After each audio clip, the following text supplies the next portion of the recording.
എനിക്കത് തൊണ്ടക്കില്ല. നീ ത്രെഡ് അടിക്കാൻ വന്നെന്ന് പറഞ്ഞാൽ ഇതന്നെ നമ്മൾ മേടിച്ചേ. ഇതിടുവെന്നാണ് ഞാൻ ചോദിച്ചേ. ഇത് അന്നേരം അവരത് സ്വന്തമല്ലോ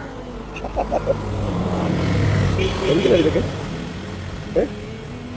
മാളൊരു ബർത്ത്ഡേ ആയിട്ടുണ്ടല്ലോ, എന്ത് ഗിഫ്റ്റ് കൊടുക്കുമെന്ന് ഞാൻ ഇങ്ങനെ വിചാരിച്ചിരുന്നപ്പോഴത്തേനും എൻ്റെ മനസ്സിലോട്ടൊരു കാര്യം ഓടി വന്നു കേട്ടോ. എപ്പോഴും പറയും കാത് കുത്തുന്നത്. എനിക്ക് പിന്നെ പിള്ളേരൊരു ആഗ്രഹം പറഞ്ഞല്ലോ, അതൊക്കെ സാധിച്ചു കൊടുക്കാമെന്ന് ഞാനും വെച്ചേട്ടോ. അപ്പം ഞാൻ ഇത് എടുത്തിരിക്കുന്നത് പാർവതി ഗോൾഡിൽ നിന്നാണ് കേട്ടോ. അപ്പോൾ ഞാൻ കമ്മലൊന്ന് കാണിച്ചു തരാം. ഇതാണ് കേട്ടോ അതെന്ന് പറയുന്നത്. എൻ്റെ ഈ മൂക്കത്തിയുടെ സെയിം ആണ് കേട്ടോ ഈ ഒരു കമ്മലെന്ന് പറയുന്നത്. എങ്കിൽ പിന്നെ ആളറിയാണ്ട് ആൾക്കൊരു സർപ്രൈസ് കൊടുക്കണമെന്നാണ്. അതായത് കടയിൽ ചെന്നിട്ട് കുത്തുന്നിടത്ത് ചെന്നിട്ട് ഇത് ജസ്റ്റ് കാണിക്കാൻ വേണ്ടിയാണ്.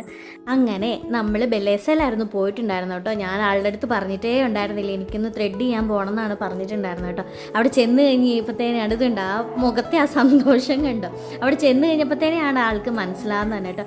അവൻ നല്ല കൂളായിട്ടിരുന്ന് അങ്ങനെ ഞങ്ങൾ കാതൊക്കെ കുത്തി തിരിച്ചു വന്നു.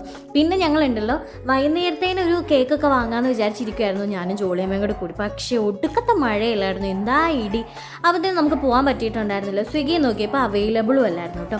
അങ്ങനെ നമ്മൾ കഷ്ടപ്പെട്ട് ഒരു കേക്കൊക്കെ തല്ലിക്കുട്ടി എടുത്തിട്ടുണ്ട് കേട്ടോ. അപ്പോൾ അത്രയുള്ള നമ്മുടെ വീഡിയോ ഇഷ്ടപ്പെട്ടിട്ടുണ്ടെങ്കിൽ ചാനലൊന്ന് സബ്സ്ക്രൈബ് ചെയ്ത് വീഡിയോസിനെ ലൈക്ക് ചെയ്യണേ.